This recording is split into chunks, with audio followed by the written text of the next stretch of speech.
Brought to you by anxiety and boredom. It's the Dogman Show. I'm your host, Dogman. This is my co-host, Billy Blitzkrieg. Come in. It seems we have a guest. Come on in. You want a cigarette? Thank you. Thank you. What's your favorite superhero? Mine? Mine would have to be... Honestly, would have to be Iron Man. Nice. Nice. Very nice. Then it would be, well, first it would be Superman, honestly, but then Iron Man is just so... Nice. What's your favorite? Two worlds. What's the number 3? What's your number 3? Because you said Superman, Iron Man, and... Oh, and then it would be Batman. Wait, sorry. Take that back. That would be my fourth. It would be Thor, actually. Oh. Survey Mixing it up. says superheroes most eligible bachelors. Yeah. Thank you. You're welcome. If they take offers, I will take them. Nice. Very nice.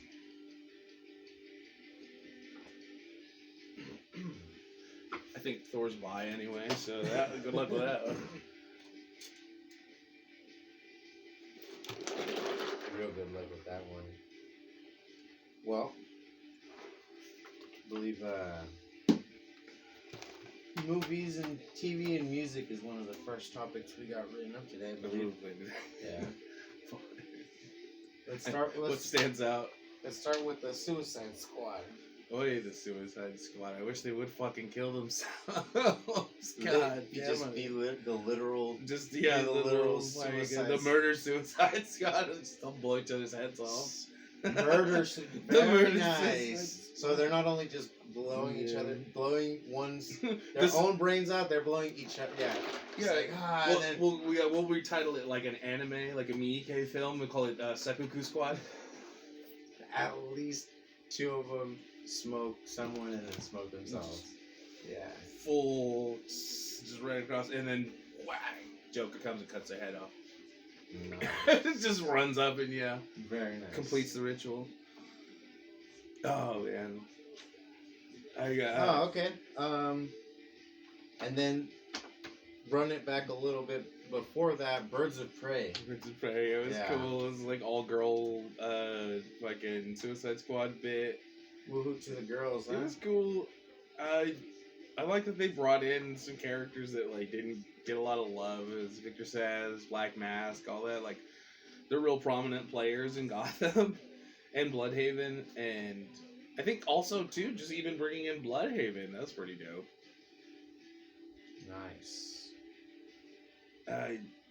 It's where like Batman sends his Robins like to solo arc, whatever. Or at least that's Tim Drake's. That's Tim Drake's roost. Alright, so that brushes us up real quickly on 2 movies real quick. What about the Naruto? And let's break into TV, excuse me, and then Naruto. You say immediately fucking smiled, yeah. Yeah. And Naruto's it's a show about like child assassins and soldiers, and they talk about I believe you're trying to correlate that with the Ninja Turtles, right? yeah Okay. they raise them like Okay, with just let's weird, just clarify the table here and Yeah. make sense of everything. Yeah. yeah, because the turtles are supposed to be ninjas, but they follow Bushido, and Naruto is always crowing about his nindo or the ninja way, Mm-hmm. but like it's Bushido, nindo, and it's they should almost have like swapped philosophies, but I mean, I see. but they have a lot in common. It's though like it is a war of child soldiers. Like the Foot Clan and Splinter and his family are doing the exact same thing. There's a Cracked article about it. Like I thought it was interesting. Shredder has a gang of juiced up teenagers that he's training in the art of the ninja, and they're going and they're putting a stranglehold on the town. and he's got hundreds, thousands maybe.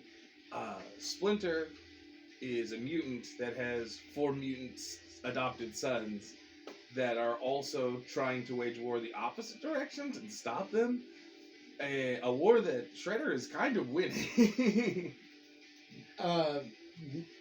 You know what's crazy about a concept like that is, do you feel like because of the whole beef that they have between each other, you know what I mean?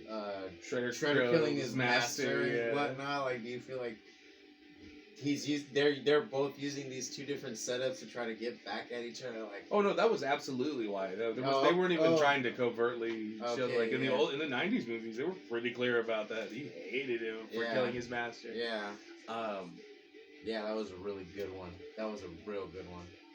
And these like characters in anime, they have a lot of these like weirdly like idealistic values about not hurting people and not doing stuff, and it's like you're training to be a ninja. You're not training to be a soldier per se. You're not like they say ninja specifically. Their job title is ninja, like the ninja way, the ninja arts.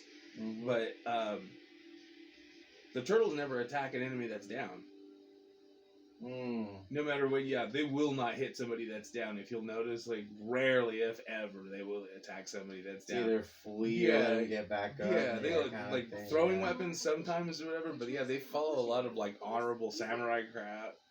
And well, you gotta remember who their master is. But they're ninjas. They're ninjas. They're like, it's so strange that they would teach them something that would hamper you as a ninja. Like that, yeah. Like you're an assassin. You're an assassin by trade. You know, it goes back all the way back to that whole concept of the yin and yang, the good and bad. Not specifically that, but like how you say, the good and the evil. Well, in the way that they're perceiving the Shredder character is obviously the evil. Of course, yeah. And then the Splinter is the He's good a thief, side. Manipulating children to attack a city, yeah. But then at the same time, he did put hands on Batman, and that was fucking impressive. And one of the most recent Ninja Turtles crossover with Batman. The collabs. Yeah, yes, you gotta love I showed you that he did the overhand Kai move and put the 2-handed shocker on him.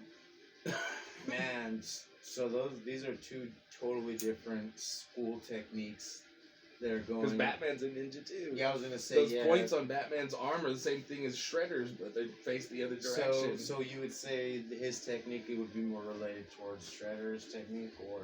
Well, it's killing versus defense. That's the whole their points. Like Batman doesn't point his claws forward; they're to block and break swords and shit. And Shredder's the other way, which is cut throats, and they're those back ninja claws. See, that's a cool crossover that I'd love to see. Just Naruto, early Naruto during the Chunin exams, running into the Ninja Turtles and just getting the shit kicked out of them. But then the Ninja Turtles wouldn't finish them off. They're like, you guys got some training to do. Yeah. See you later, and they all disappear. Sasuke would be all bruised ego, and Naruto would be like, what the hell was that? We just get beat up by giant lizards? He would be stunned that it had happened. And Sakura would be upset, as per usual. What doesn't upset that? Next. X-Men and Teen Titans. Same vibe. Same vibe as Naruto. X-Men and Teen Titans have a weird tone overlap about these young people all juiced up on special powers and weapons and they're just waging war in the streets. Sometimes in broad daylight. That's what the whole thing has been about on these recent movies too. That they're really get into the cataclysm part of the consequence or what happens afterwards, and it's all kinds of people die. That one lady confronts Iron Man, and my son died during I know that lady. That was terrible. That lady was on Iron Man's case so hard. He thought she was pulling a gun on him. Yeah, she probably would have gotten farther with the gun than the words, because Iron Man's like whatever. He just walked off later. And it's rough that Disney had to be Disney essentially, because they showed Iron Man party a little bit. Because you jumped me into a weird thought.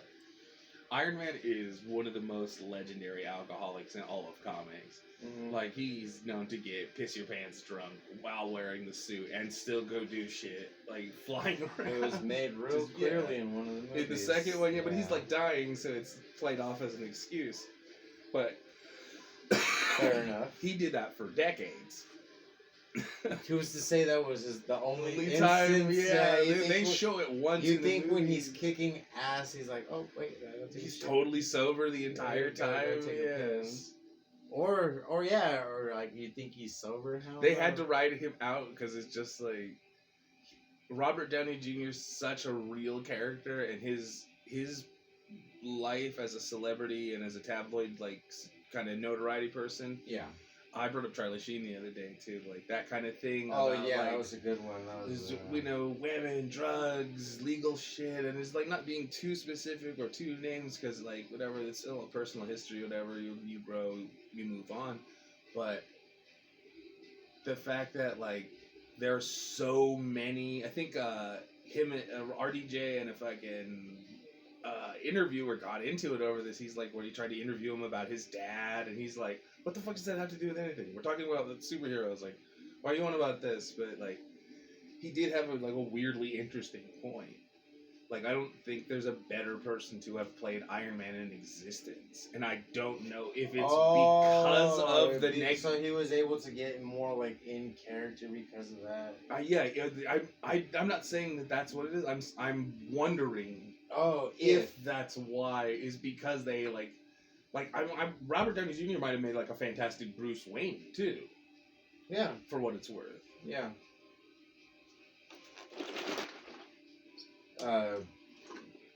Clooney, Kilmer, if I can. What was it in Rick and Morty where they used that Iron Man reference? Where he's like, "Did you guys know that guy before he made those movies? He was a little animal. His agent had to go." Scoop him out of bushes with a butterfly net or some shit. Yeah, that's crazy. I like that about Rick and Morty too. They keep it, Ooh. They keep it consistent timeline. Like even if they don't apologize for you being 19 and not knowing about shit. Should we save the whole Rick and Morty for next episode, or should we even dive into something? I think we could touch on stuff like that. Yeah, Rick and Morty is fucking great. Let's go ahead and outright. Yes. Yeah, because thank you, Dan Harmon. Thank you, Justin Roiland. Yes, we salute you. To that, yes, that is fucking hilarious. It's some of the rawest shit I've ever seen. That, like I said to you on the phone the day before about the whole concept about the show, it's just the improvising. Yeah, because I was a Harmonian before that. I love the Dan Harmon podcast. And when I was explaining that to you, I really, really ran back to that episode with the train. Yeah, where we got into the D&D shit too through that. Yeah, and he's and they were. Wait, was it that episode? No, sorry. I apologize. That was the wrong episode.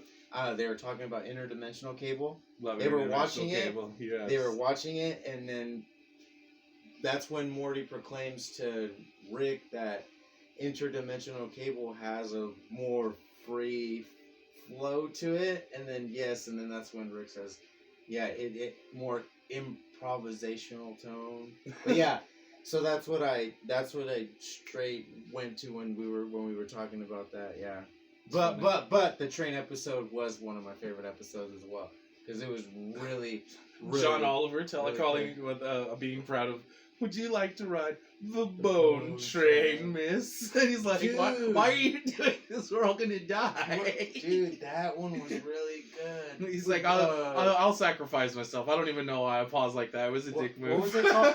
What was it called? Anatomy Park. Anatomy Park. It Yes. was like a direct Jurassic. It was just a human skeleton. Dude, in like the Jurassic Park. Okay. So going back to last episode, Dogman Show episode, you were saying fuck space. Yes, I think the exact same thing. Why do we not create technology to shrink ourselves down small enough to where we could build an anatomy inside of a human Oh, body. no, And man. a park, and a theme park. See, now An in that amusement park, case, sorry. the Rick and Morty stuff like that's I'm pro space, not fuck space. I am Well, yeah. If we can go out there and bust shit up, then yeah, Well, 'cause yeah, then we have a but- fighting chance. Space is just such a big but empty. anatomy park Yeah. is still. A cool concept. Yeah. Was it? It's Fantastic Voyage, Inner Space, and any episode of the Venture Brothers, whatever that thing where they shrunk down inside. Oh yeah. It's a trope. Like you shrink down. They did it in Simpsons. They did it in fucking Futurama. It's well known. Classic. It's a classic. It's a classic. It's episode. also hackneyed premise. Some would say. Yeah, it's one of the It's a go-to. It's one of the go-to concepts. Shrinky episode. Yes, you would use in a show if you had one. What would be another example of something like that you'd be a quick go-to? The one on top of my head is like when they start the episode and then they talk about different episodes that they or different things that they've gone through in the past, and then they rerun that episode. You know, clip show. Yes, thank you. Yes. Yes, sorry. Yeah, I didn't know the technical term for it. I had to check and see if they were watching. Yes, they call it getting new money for old rope, and it's bullshit. That's a good. It's That's a an very old one. good folksy phrase like that you can fucking bring out. But then there's the amnesia stuff, all the Gilligan's Island, all the all these with the premises. Yeah, you've seen them before. Boy meets girl, girl meets fucking competition. Whatever. Well, let's not get too much into that. I guess. Yeah, it's story structure. Yeah, story structure. Yeah, basically. What about this latest episode that came out? I have not seen it yet. Still, either. Of what? The Rick and Morty, the newest episode. It's a giant middle finger. He just leaves reality. That's funny. Yeah, like I said, I haven't seen it. So Yeah, I don't spoil. Okay, yeah, that's fair enough. Because I seen it, but I was incredibly intoxicated. I just the concept of like the first couple of episodes for me of Rick and Morty was amazingly groundbreaking. It was like just so vivid. Okay, so nothing but fear from here on out, bitch. Dude, fucking Scary Terry was the shit. That was also. He had the only nice house in like all of the Nightmare Dimension because he still had like family and stuff. Scary Brandon and Samantha or whatever. His wife. He goes, don't worry, Morty, after some scary coitus, he'll be right to sleep. Scary coitus, yeah. Oh, what That's what you really think about it. What kind of that tracks. What kind of guy? Yeah, it's just chess. They were just playing chess with his brain and shit. But the reality, like the actual concept of fear, like that had to have an arbiter. And they had to outthink him to beat fear as a concept. And it's like, all right, we'll just go one level deeper. And it's what is he afraid of? What was real subtle about what scene that was real subtle about that episode was when he has the dream where Rick and Morty help him out. He's just like embarrassed in front of his peers. Yeah, and then something's wildly relatable. But then when he wakes up, they're just standing over him, just smiling. It's like. What the hell? But you guys. I've never seen him so relaxed before. Yeah, like old friends from college or something. They're just like having coffee in the middle of the night. Right. That is great. It was a transition, but it's like, okay, like fuck it, like you know what I mean? Yeah. But that is the essence of that too, because as soon as speaking of the transition, as soon as they come back out of the frying pan, ... Yeah. he literally announces it before the commercial.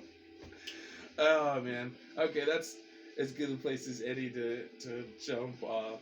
We're gonna close this one out for this episode, and we're gonna move on to closing thoughts. Right on. Sounds righteous. Top 10. I would say water. Number 10. Number 9. I'm not following the order that we're supposed to be following, or these Just something. What's number 9? Question mark. What's number 8? Well, I'll tell you one thing is beer is my number 1. How about that? Number 8 is one thing, beer. Okay, fine. Number 7. It's number 7. I would say technology? Question mark? Number 6. Space. One thing. Just space. Yeah. Yeah. Dot. Yeah. Number 5 or 4? What do we have? 5. Number 5. Time. Something we have not really. We never have enough of. And always seem to like misplace. 4. Health. I would say similar complaints about health. Never have enough of. Always kind of misplaced. Oh my goodness. Inspiration. Number 3, right? Yes. I would say inspiration. I hope that's It's fucking awesome. Yeah, because we did it. Inspiration is in short supply, and I think it turns a sandwich into a banquet. It turns a good time into a fucking party. It turns a relationship into a romance. It turns an enemy into a mortal enemy. It turns a book into a fucking story. You know, and props to the people out there who already have that something similar like that established. Enthusiasm. You know what I mean? Because there's obviously plenty of people out there who are succeeding because of the people that are around them, or the things that they have all involved with with each other. So Number 2. Friendship. No, number 2. Friendship. Yeah, friendship.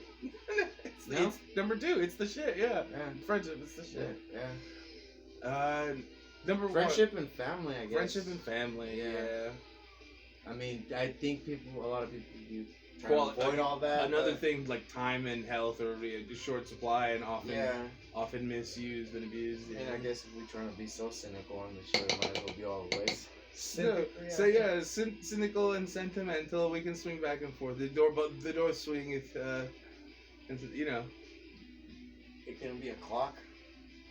The clock, even though the pendulum. The pendulum, swingeth back and forth. Yeah, doors, but I figure the door, the gate. But then we just might as well. But then I couldn't finish saying it because I just said swinging both ways. It would sound like I'm making like a bisexual joke. But then you're taking. That would have been the second one, because I said about Thor earlier. Jesus. Oh man. No hate, no judgment.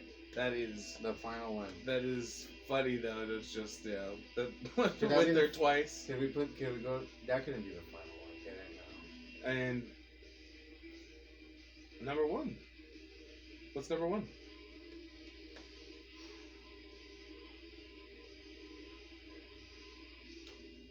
Go to work, I guess. No. Money, earning a living, success. Yeah. Winning. Yeah. Winning. I mean, it doesn't necessarily have to be by any standards, but as long as you're doing okay. If you keep score, then that's how you tell if you're winning. There's certain standards, but everyone keeps score in their own way. As long as you feel like you're winning, you're winning. Better said, yeah. I believe so. As long, because if it was even in a race of 1, sometimes you can lose. Yeah, you fall short on even on yourself, or just fall off the cliff. Yeah, no, most definitely, dude. Yeah, and you gotta pick yourself back up, and get back on the horse. They say, and then keep going. I mean, unless you just choose not to, there's always other ways to go about it, But. Yeah, that's true. You can always kill yourself. That's the Dogman Show. Jesus. Later.